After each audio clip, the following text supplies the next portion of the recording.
Nagbabalik muli ang inyong tagapaglingkod ng mga balita at pawang katotohanan lamang. Naging mainit nga na usapin di umano sa mundo ng social media ang ginawa nga na kalunos-lunos kay Nanay Alvi Vergara.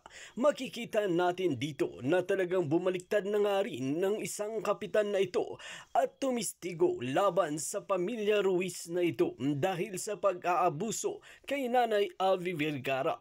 Ngunit banat ng maraming netizen na dapat parusahan din itong kapitan na ito dahil tinurn over pa sa pamilya Ruiz si Nanay Alvi Vergara nung ito ay tumakbo ng saklolo sa kanilang barangay na dapat nilang tulungan, ngunit hindi nga sila naniwala. At naniwala pa sila sa alam nilang mayaman na pamilya na patuloy ang pag-aabuso kay Nanay Alvi Vergara. Ng 2001 pa ito nakatakas, ngunit binalik ng kapitan at ngayon 2023 lamang nakatakas, kaya naman hindi na ito papakawalan ni Senador Raffy Tulfo at talagang babatikusin at ipapakulong nga ang pamilya Ruiz na ito. Digdag pa nga ng maraming netizen, balimbing si Kapitan takot humimas ng rehas. Dapat diyan isalian sa pagkakulong ng amo para makatikim din yan ng parusa. Kagalang-galang na mga senador, huwag pansinin niyang kapitan na yan, ikulong yan. Naghushugas kamay si Kapitan agad, dapat diyan himas rehas, hindi hugas kamay sa kapitan na yan. Hindi dapat unawain yan, kapitan, kasi saksakan ng kasinungalingan. Sir Raffy, una pa lang sana nagsalita na siya ng buong pangyayari. Kawawa naman si Nanay Alvi, naranasan ko rin naging kasambahay pero walang ganyan na naging amo ko sa Maynila. Well mga kaibigan, panoorin natin ang buong video at huwag kalimutan i-click ang subscribe button. Kung nawala yung mga ngipin nyo? Sa pagsuntok po, pagsuntok nila po. Nataw ba kayo ng isang matigas na bagay o inumpog kayo sa... Hindi po, sununtok talaga po. Sumuntok? Yung pong babae. Babae, yung asawa ni Mr. Ruiz? Opo, si Dati Franz. Hindi naman kayo lumalaban noon, talagang... Hindi po. Tinatakot po niya ako eh. Binubugbog po lagi ako. Totoo ba yun? Pag binubugbog kayo, hawak pa kayo ng isang anak? Hindi po. Inuutusan lang po. Ikaw nang bahala dyan, kaya tailbin mo, sabi po gano'n. Pinabubugbog din kayo sa iba? Opo. Hindi naman kayo nalalaban, hindi kayo naiwas? Hindi na po. Kasi po. wala na kayong lakas? Opo. Pinapakain ba ko kayo doon? Minsan po, pag may tira sila, pinapakain po sa akin. Ilang beses kayo pakainin sa isang araw? 3 po. Tira-tira nila? Opo, pag tira-tira nila. Pero walang sweldo? Wala po. Ito, may litrato rito, nakain ka sa labas. Ito ba yung bahay nila o saan to? Dito po sa atin po. Sa bahay na ng ate mo, itong nakakain ka na maayos dito. Opo. Oo. Mr. Chair, Senator Tulfo. babalikan ko nito si Miss Palabay, Sarel Palabay. Totoo ba, Chairman, gusto mo magtistigo laban kay Sergeant Palabay? Totoo ba? Wala po sir, dahil ngayon lang naman po Hindi, sir. kasi meron dito, binigyan ako ng information na willing ka lang magtistigo against Sergeant Palabay para masibak na serbisyo. Hindi ko naman po alam yung kanilang komunikasyon po bilang polis po at saka po ni Jerry. Okay, sabi kasi ng lawyer, tama? Si Attorney Gambol. Your Honor, please, I have no knowledge of such fact, Your Honor. To be honest and candid. You have? I don't know that the barangay chairman will testify against the police officer. But I received information that the barangay chairman will testify against the Ruiz. If the information is correct. I don't know if it is correct Okay, or not. willing ka mag-testify against the Ruiz? Ano yung testimonyang ibibigay mo laban sa mga Ruiz? Dahil po dun po sa mga lumabas na mga katulong niya na ngayon lang po nagsusumbong, dun po lang namin nalaman na talagang ganun po ang ginagawa niya. Bakit mga? Ano ibig sabihin ng mga? Marami pa? Marami po kasing lumabas na mga naging kasambahay niya na ganun po ang ginagawa niya talaga kay Nanay LB. So ibig sabihin doon sa testimonya mo laban sa mga Ruiz ay itong mga Ruiz ay talagang nagmamaltrato ng mga kasambahay. Doon po sa mga huling lumabas po ng mga... Huwag na gano'n, yes or no lang, di ba? Opo. Okay. At meron ka mga ebidensya para magpapatunay, siyempre magtitestimonya ka, di ba? Magtitisigo ka, dapat may mga ebidensya ka, lalo ka barangay chairman ka at may mga blatter kayo. So gagamitin mo yung mga blatter mo para patunay na talaga itong mga Ruiz ay nagmamaltrato ng mga kasambahay, tama? Yun po, Mr. Senator, yun po mga lumabas na tao ngayon na handa po silang magpatunay na ganun po ang ginagawa nila kay Ate LB. Marami pa po kasi nagsasalita ngayon na ngayon lang po lumabas nung... So naniniwala ka na itong mga Ruiz ay talaga nagmamaltrato ng mga kasambahay at si Ma'am LB ay matagal na minamaltrato nitong amo. So willing ka mag-testify dyan? Naniniwala na ako, sir, kasi nga po marami na po nagsumbong ngayon sa amin na ganun po ang ginagawa nila. So marami na, pero nung una hindi ka naniniwala, nung si Ma'am LB lang nagsumbong, hindi ka pa naniniwala hanggat may dumating pa mga iba. Hindi naman, sir, kasi nga po hindi ko naman po talaga totoong kilala si Nanay LB. Kasi po nga, ang alam ko po, siya po ay taong grasa na dumating po sa amin. Kaya po ang unang hakbang nga po ay pinalilinis ko po. Alam mo, kaya na high blood si sa'yo si Senator Padilla. Okay. Babakapang ko yung tanong niya, di ba, pagpupunta sa barangay, yung mga tao, binibigyan ng pagkakataon na pag-usapin at alamin yung sasabihin ng both sides. So pumunta doon si Ma'am LB, nagreklamo, sabi mo hindi, nagtahimik lang. Pumunta doon yung amo para sunduin siya. Okay, hindi mo ba kinuha ng statement yung dalawa at sabi nga ni Senator Tolentino para i-blatter yung kung anong pinagsasabi ng dalawa? Yun po siguro, doon po ako nagkulang ay talagang tinatanggap ko po. Pero po hindi ko po... So ibig sabihin, hindi mo ginagawa mo? Hindi ko po para hindi tulungan si Nanay LB. Hindi nga, yun nga sinasabi ni Senator Revilla, Senator Padilla, na dapat, yun naman talagang protocol, mag-usap yung dalawa, di ba? Pinag-usap mo at habang nag-uusap, merong nag-jot down sa inyo para alamin o nire-record yung sinasabi ng both sides. So hindi mo din ginawa. So therefore, hindi mo ginawa, dapat lang ba dapat masibak ka sa serbisyo dahil hindi mo ginawa yung tama? Ano na lang po, sir, talaga titistigo na lang po ako sa Pamilya Ruiz po, yung po ang nararapat kasi po nga marami titistigo laban sa mga Ruiz na para mading mga Ruiz. Opo, kasi po yun po ang talaga, kung siya po talaga may kasalanan, dapat lang po panagutan niya si Nanay LB. Pero naghugas kamay ka, nagpupunsyo pilato ka, yun sa'yo muna. Kasi kung ginawa mo yung trabaho mo noong 2020, nung sumbong 2021, hindi na sana dagdagan yung kanyang pagkabulag kasi at that time nakakita pa raw siya ng konti. Ngayon totally wala na dahil nga sa paging pabaya mo. Kasi if you did your job, nasalba mo pa sana itong si Nanay at sana nakakulong na ngayon yung mga Ruiz. Kasi pasok pa tinatawag na reglementary period yung palaging ginagamit ng mga pulis, katatapos na siguro pananakit sa kanya kaya siya lumayas, right there and then pinamedical mo at nakita sa medical certificate na bago lang siya sinaktan, madampot na agad, madala sa piskalya para ma-inquest yung mga Ruiz. Nay, Ma'am LV, nung kayo po tumakas, kabubugbog lang sa inyo noon? Opo. Okay. So, anong araw po kayo napunta sa barangay kung matatandaan nyo? Hindi ko napunta, basta po yung date lang pong Okay, sige. Nung tumakas ka, kabubugbog lang sa'yo, anong klaseng pambubugbog ginawa sa'yo?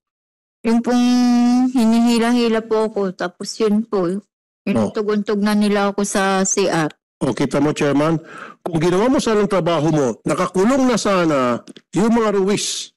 Kasi nga, pasok pa sa tinatawag na reglementary period ng mga taga-PNP. O, pina-inquest mo na agad, base sa sumbong niya, pinamedical mo siya, alam mo may protocol, di ba? Pamedical mo siya, kasama yung mga pulis, kasama pa siguro ka CHR, and then after mapamedical, lumitaw na talagang kabubugbog lang sa kanya, pina-inquest mo na ninyo ng PNP. O, hindi mo ginawa yun. Kaya nangyari, tuloy-tuloy pa rin sa pananakit yung si Ruiz. Tapos ngayon, may gana ka pang tatakbo ulit yung election. Ang kapal naman mukha mo, pare, at chairman. Huwag ka na tumakbo. Kasi hindi ka dapat maging chairman, honest. Hindi ko sa minamalit yung pagkatao mo, minamalit ko yung klase ng serbisyo na binibigay mo sa iyong mga constituent. You don't deserve to be a barangay chairman. Maski nga talo, hindi. Hindi talaga. Kung ako, bagay sa'yo, sanggano. Tapos tatawagin mong taong grasa itong kasambahay. Mas masahol ka pa sa taong grasa. Sinabi mo parang taong grasa galing sa malaking bibig mo kanina eh. Oh, pupunta doon sa, lahat pala pupunta sa barangay na kawa-awa ang sitwasyon, tatawagin ng taong grasa. You did it. Tinawag mo siyang taong grasa. Marunong sabi mo parang taong grasa. Galing sa iyo yan, hindi galing sa amin yan. So ganun pala, pag meron pumunta dyan na mukhang kawawa, pulubi, na hingi ng tulong, taong grasa ang tawag mo. Palibhasa malinis yung pananamit mo. Antay-pur ka eh. Mapanlait kang tao ka. Totoo. Hindi naman po. Diba? Tinawag mo taong grasa kanina. Akala mo taong grasa kasi marumi. Hindi nga po, yun nga po. Tapos sabi pinalinis mo. Hindi ka gumagamit ng masalitang taong grasa, Mr. Chairman. Dapat tatuhin mo lahat ng mga taong pupunta sa inyo ng maayos kasi yun yung trabaho mo. Sinisweldohan ka para dyan. Lahat ng magreklamo, tatuhin mo ng maayos, pinagamot mo, binisang paggamot mo, tawag ka CHR, tawag ka DSWD, tawag ka sa PNP. Yun naman talagang protocol eh. Medical mo, hindi mo ginawa. Bakit? Kasi pabayaan ka. Pwede ba ito kasuhan ng dereliction of duty? Para pati ito makulong? We'll be asking CHR kung ano yung mga hakbanging ginawa ng Commission on Human Rights with the indulgence of Senator Tulfo. Attorney Canapi, nakarating na po sa inyong kaalaman lahat po ito. Well publicized po ito. Has there been any steps done by the Commission on Human Rights? Region 4B. We plan to conduct our investigation on the case and we will monitor the case filed before the prosecutor's office, Your Honor. Tanong ni Senator Tulfo, pwede ba kayo mag-file din ng kaso? Attorney Caliba, ikaw na lang po. Kasi nakatingin siya sa'yo. Yung po sa base sa kanya mga pinagsasabi, yung mga hindi niya ginawa na dapat ginawa niya bilang isang barangay chairman, would that suffice para siya ay masampahan ng dereliction of duty na kaso? As a lawyer, Mr. Chair, I think that could also be a ground. Okay. Pero tinitingnan po namin kasi is the human rights violation. But as to the question, that might be a possible ground, Mr. Chair. So, who will file that case against this barangay chairman in dereliction of duty? Kami po kasi ang mandato namin is main mandate is to investigate po. Investigate. That can also be part of the recommendations after the investigation. Okay. So you will recommend that after investigation doon sa lawyer na provide para kay Ma'am Eva. Pagtulungan niyo po, imbestigahan ko. We will coordinate with the lawyer of Nanay LV po. Okay. Yung abogado si Attorney Gimbol, kayo po ang For the record, Your Honor, the barangay chairman was also charged in the serious illegal detention I filed before the Office of the City Prosecutor of Bumbac. meron na. Because I honestly believe, to be honest, he acted in conspiracy and collusion. Because according to LB, he called Mr. Ruiz. Did she hear it? Did Aling LV hear it? Yes. Na tumawag si kay Ruiz? Positively, I stated in her sinumpang salaysay, the barangay chairman, after he asked help from him, called the barangay. So, ibig sabihin, hindi niya pinakawalan kaya serious illegal detention. Hinold niya. Yeah, I believe that she should be charged also for as acted in conspiracy and collusion with Ruiz. So, serious illegal detention tapos Trafficking and everything. It is up to the Office of the City Prosecutor to assess and appreciate whether or not the barangay chairman will be charged. sandali po, Ma'am LB, nung nandoon ka, pinigilan ka niya na para makaalis at para hintayin na dumating yung amo? Hindi po, hinintay lang po ng kapitan yung amo ko. Tinawagan niya po, sabi po niya, Sir Jerry, nandito yung sambahay mo, ngayong katulong mo. Pero Tapos sabi po nung kapitan, yung amo kong lalaki, kausap yan, sabi ng amo ko, huwag kayong maniwala dyan sa katulong ko, nagsisinungaling. pero hinold ka ba niya? Hinold ka niya, hindi ka niya pinalabas, ayaw ka niya pakawalan. Nino po, Ni kapitan. binigay na po sa amo ko.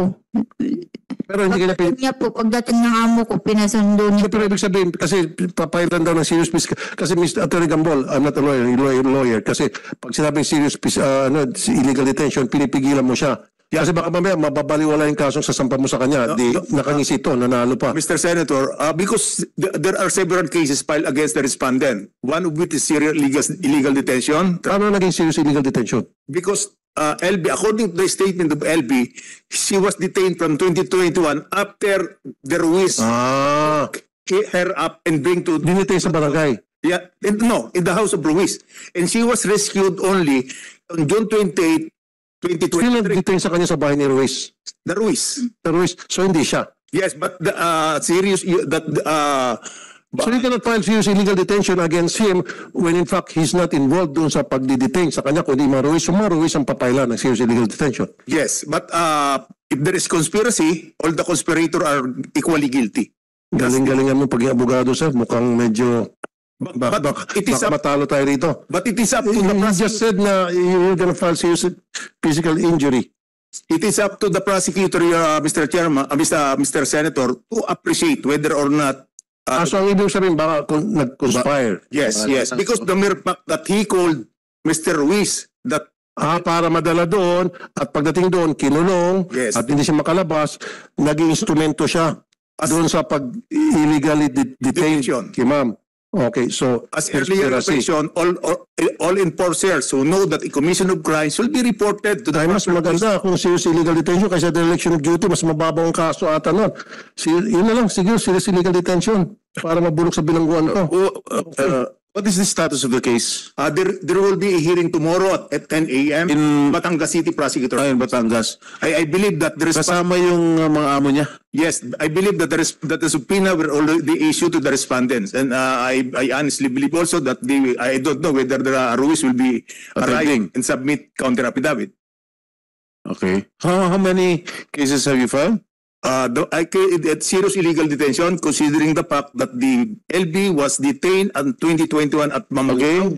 Then what else? she was transferred to Batangas City and stayed there at the house of the Ruiz for 40 days because according to All right. What are the other cases? trafficking, Trafficking.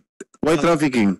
because he was trafficked in the house of LB. I don't. It's up to the prosecutor because the prosecutor will be the one who will assess. No, na-traffic siya. Then Explain. serious physical injuries and violation of kasambahay law. That's the case now pending before the office of the city prosecutor of Batangas. Bakit po traffic? Bakit human trafficking? Bakit po human trafficking? Because he was exploited and trafficked in the house of the Ruiz. So tinapik si Ma'am Eva ni Chairman No, kay Ruiz. the Ruiz. The Ruiz. At kasabat ulit si Chairman. I hope so that because I believe that Tapos sabi yung bahala na si Piskal tungkol doon. yes, bahala Maybe you need assistance of good lawyers as well. Hindi kita minamalita, Attorney Gambol. You're good. No problem. Pero siguro kailangan mo yung mga assistance na may iba pa mga lawyers sa CHR, Public Attorney's Office. But once the serious illegal detention is filed, there is no bail recommended. Very good. Because I like the that. penalty is reclusion. Kasi kung parang shotgun case lang papayad mo, bahala si Piskal. I don't know. Medyo delikado tayo. Kasi pa sa trafficking, sinabi mo human trafficking, dahil tinapik niya. No. Uncle Ruiz. Ito siya, Ma'am Elby, mukhang... The barangay chairman might not be held liable for trafficking. It is Kasi sabi mo, kasama sa mga kaso niya, human trafficking. because I earlier said if there is conspiracy, all of the perpetrators are equally guilty. Based on the statement of LB, the mere fact that the barangay chairman called Mr. Ruiz that she was there is only show that that there was communication between him and Mr. Ruiz. That's human trafficking. Yeah. So you were saying you will just leave it to the prosecutors Yes, to definitely. determine or to appreciate the pieces of evidence that you Yes. presented. But the first crime that I filed is serious illegal detention with penalty of reclusion perpetua, and then No bail. it's unbailable. Just like what you mentioned earlier, Mr. Senator, that the earlier case of Bonito Baran. Bonita, the perpetrator, the employer, were convicted of serious illegal detention. Serious illegal detention and grave physical injuries, serious physical injuries. Yes. Alright. Because the fiscal also can appreciate that cruelty as aggravating circumstances. Mhm. Are you the only one who is handling the case of Manang LV? The lawyer of Senator Tolentino also entered Okay. their appearance as counsel tomorrow. So you are the main lawyer, head Yes. lawyer. Because yes, I was we came from the same barangay Simlong, Batangas City. That is the reason why her uncle called me to help her. Ang laki ng kasalanan talaga ng barangay captain kasi in the previews alam niya talaga na walang hiya ang Ruiz family tas ngayon lang niya inamin kasi naipit na siya. Bitay ang dapat parusa dyan sa mga asawang yan para hindi na maulit pa ang ginawa nila kay Nanay Alvi at sa sinungaling na kapitan makulong siya ng habang buhay.